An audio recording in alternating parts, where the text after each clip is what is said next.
के तपाईहरु विद्यार्थी हुनुहुन्छ? यदि तपाईहरु विद्यार्थी हुनुहुन्छ भने के तपाईहरुलाई थाहा छ तपाईहरुका सबैभन्दा ठूला शत्रुहरु को हुन्, के हुन्? यदि तपाईलाई थाहा छ भने प्लिज गाइज कमेन्ट गर्नुस्। यदि तपाईलाई थाहा छैन भने डोन्ट वरी यार, यो भिडियो मैले तपाईहरुको लागि नै बनाएको। यस भिडियोमा विद्यार्थीहरुका त्यस्ता 5 वटा शत्रुहरुको कुरा म गर्नेछु।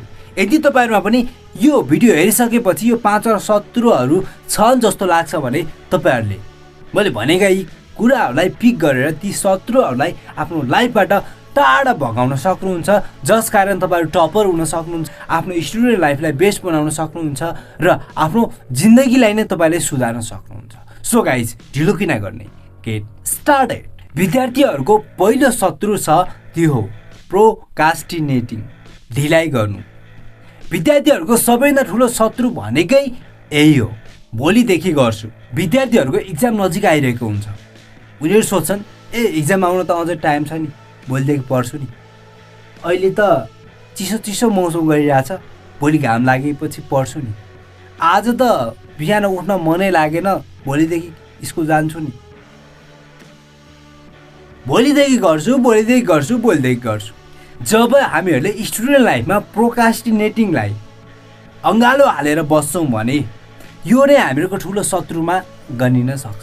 किनकि हामीहरूले कुनै पनि कुराहरूलाई टारेर यो काम त भोलि गर्छु, यो काम पछि गर्छु भन्ने बानी विद्यार्थी जीवनदेखि हामीसँग छ भने लाइफमा हामीहरूले केही कुरा उखाड्न सक्दैनौँ। किनकि हामीहरूमा ढिलाइ गर्ने अल्छीपना बच्चा उमेरदेखि नै विकसित भइरहेको हुन्छ। जबसम्म हामीहरूको थिङ्किङ र हामीहरूको एक्सनको बिचमा प्रोकास्टिनेटिङ हुन्छ तबसम्म हामीले जिन्दगीमा के पनि गर्न सक्दैनौँ गाइस। न त हामीहरूको स्टडी राम्रो हुन्छ, न त हामीहरूको हेल्थ राम्रो हुन्छ, न त हामीले राम्रोसँग पैसा कमाउन नै सक्छौँ। त्यही भएर गाइस, आजदेखि तपाईँले यो प्रोकास्टिनेटिङलाई आफ्नो लाइफबाट टाढा हटाउन स्टार्ट गर्नुहोस्। यदि तपाईँलाई कुनै काम गर्नु नै छ भने त्यो कामलाई तपाईँले भोलिको लागि किन साच्ने? यदि तपाईँले कुनै काम भोलि गर्नु छ भने आजै किन नगर्ने?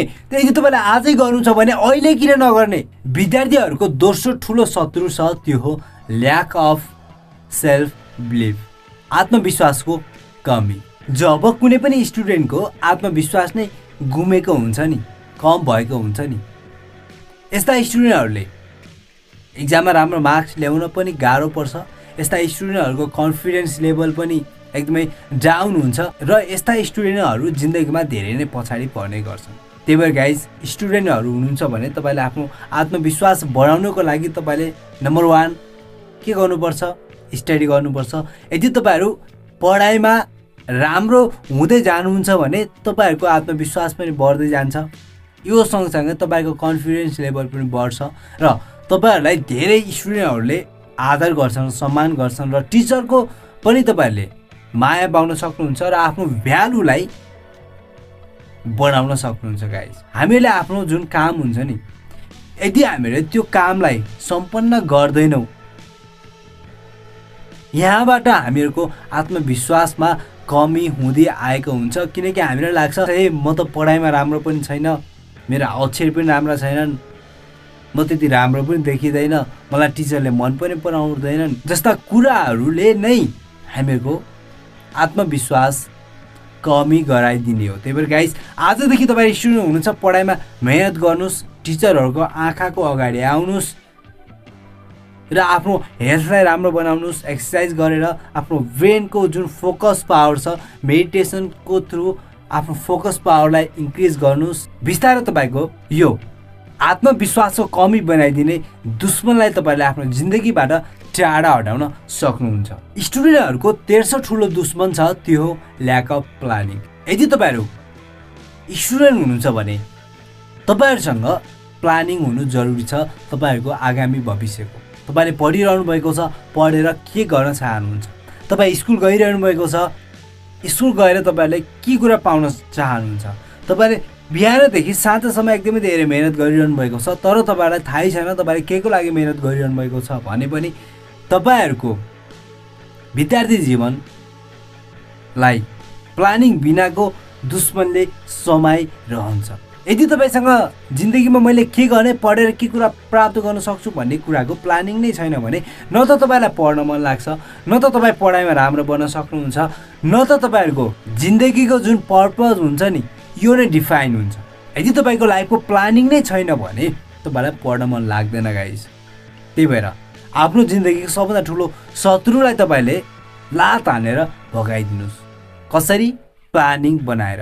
तपाईँले के को लागि पढ्ने, तपाईँले पढेर के कुरा प्राप्त गर्न चाहनुहुन्छ भन्ने कुरा तपाईँहरू क्लियर भइसक्नुपर्छ। विद्यार्थीहरूको चौथो ठुलो दुश्मन छ, त्यो हो ब्याड सोसल कनेक्सन।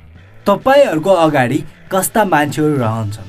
यदि तपाईँहरूको वरिपरि पोजिटिभ माइन्डसेटका मानिसहरू छन्, ग्रोइङ माइन्डसेटका मानिसहरू छन्, जिन्दगीमा केही गर्नुपर्छ, जिन्दगीमा केही बन्नुपर्छ, पढाइमा राम्रो हुनुपर्छ भने तपाईहरूले यो दुश्मनलाई आफ्नो जिन्दगीबाट टाढा हटाउन सक्नुहुन्छ।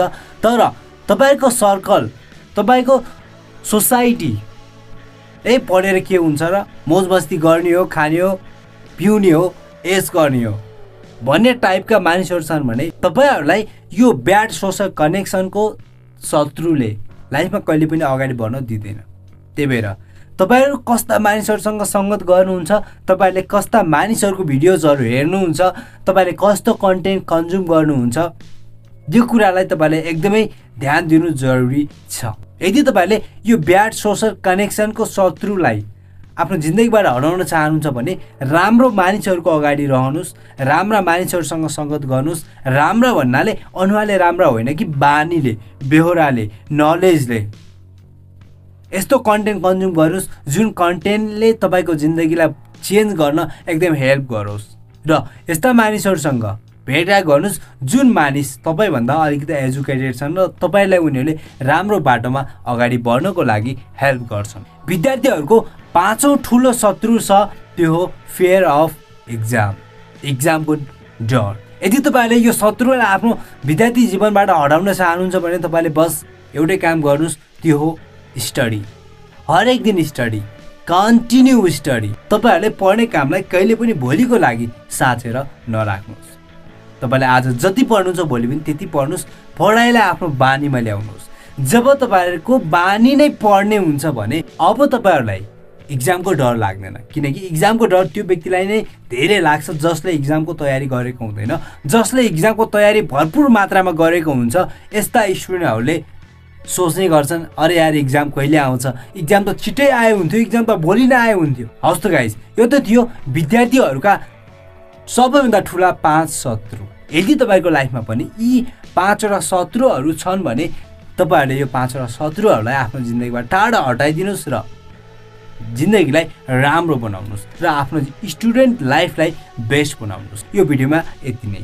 यदि तपाईँलाई भिडियो मन पर्यो भने प्लिज गाइज लाइक गर्नुहोस् र यो भिडियोलाई आफ्नो साथीभाइको अगाडि सेयर गरिदिनुहोस्। हामीहरू नेक्स्ट भिडियोमा फेरि उपस्थित हुनेछौँ। Till then bye by.